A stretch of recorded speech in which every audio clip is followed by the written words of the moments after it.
各位同學，大家好啊！我係羅主任啊，今日就會同2年班嘅同學分享一下數學科嘅除法課題，主要內容係講解餘數處理嘅。咁事不宜遲，我哋開始咯噃。第一題就係咁啦，一輛的士最多可以接載乘客4名，祖父、祖母、爸爸媽媽、舅父、舅母、姐姐、妹妹、弟弟，總共有9個人一齊外出。咁最少要的士幾多架先可以接載所有乘客呢？咁要解決呢一啲問題，我哋先諗下，我哋應該用加減乘除乜嘢方法去完成呢啲題目啊？冇錯啦，我哋可以用除法嘅。我哋個橫式係9除以4。要計算9除以4，我哋先可以用直式畫好一個除法嘅符號，佢係好似一個瀡滑梯咁嘅噃。9除以4，即係咁樣寫啦。要答9除以4，我哋可以考慮4唔知乘以幾多等於9嘅。4一如4，4二如8，4三一12。咦，最接近係2喎，4二如8。於是乎，我哋就會產生一個餘數，9減8等於1，所以答案就係2如1啦。咁所以最少我哋需要的士係2輛嘅，啱唔啱呢？冇錯啦，係唔啱㗎，因為剩低嗰個人其實佢都要坐的士㗎嘛。咁所以我哋最少需要的士係幾多輛啊？冇錯啦，就係3輛啊。呢啲咁嘅題型我哋叫做商加1。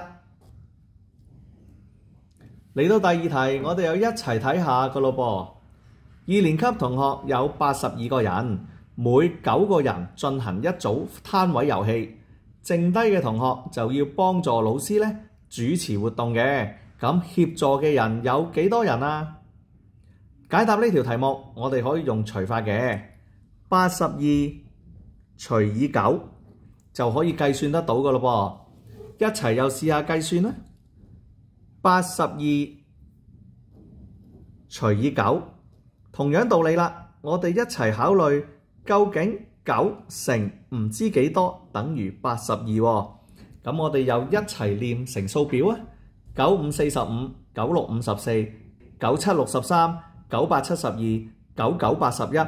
咦，9 9 81係最接近82個噃。咁所以我哋再將82減81就係餘下1啦。咁所以答案就係9如1嘅。咁所以協助嘅人，咁究竟係有9個啊、9人啊、9組啊，定係1人啊，定係1組呢？冇錯啦，答案係1人啊。因為點解啊？因為題目話餘下嘅同學係協助老師主持活動啊嘛，咁就係餘下1位同學咯。咁嗰1位同學就會幫助老師主持活動嘅，咁所以我哋就照答啦。協助嘅人就有1人啦。咁我哋呢啲題型叫做只要餘數。好，嚟到第3題咯噃，我哋又一齊睇下。羅主任有西餅46件，若果要將佢哋全部分俾8位學生，最少要多買幾多件西餅先至可以令到每一位學生嘅所得嘅西餅數量相同呢？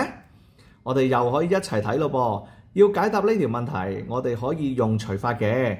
46除以8，咁就可以計到㗎咯喎。我哋試下寫一個直式符號，畫一個瀡滑梯。46除以8， 8三24， 8四32， 8五中40， 8六48。咦，咁因此我哋係85中40係最接近被除數㗎咯噃。於是乎有餘數係6件嘅，咁所以我哋答案就係5如6啦。問題就嚟啦，咁究竟需要多買幾多件呢？咁我哋先要了解呢個5同埋6係咩嚟嘅噃？呢個5係講緊每一位學生總共可以分到5件西餅嘅。咁然之後就剩低6件西餅，再分俾呢8位學生。由於6件西餅係唔夠分俾8位學生㗎，咁要幾多件西餅先可以再分到俾8位同學，又啱啱好可以分到佢哋嘅數量相同呢？冇錯啦，我哋可以只需要將8位學生嘅數量減去餘下西餅嘅數量，咁咪知道係要買多幾多件咯。羅主任就需要計8減6，咁即係換句話嚟講，係需要多買2件㗎。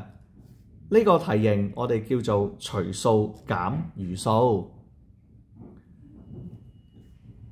透過今日嘅影片，相信同學對於呢個餘數處理嘅方法可以了解得更多㗎咯噃。有機會我再教大家點樣做除法啦。再見。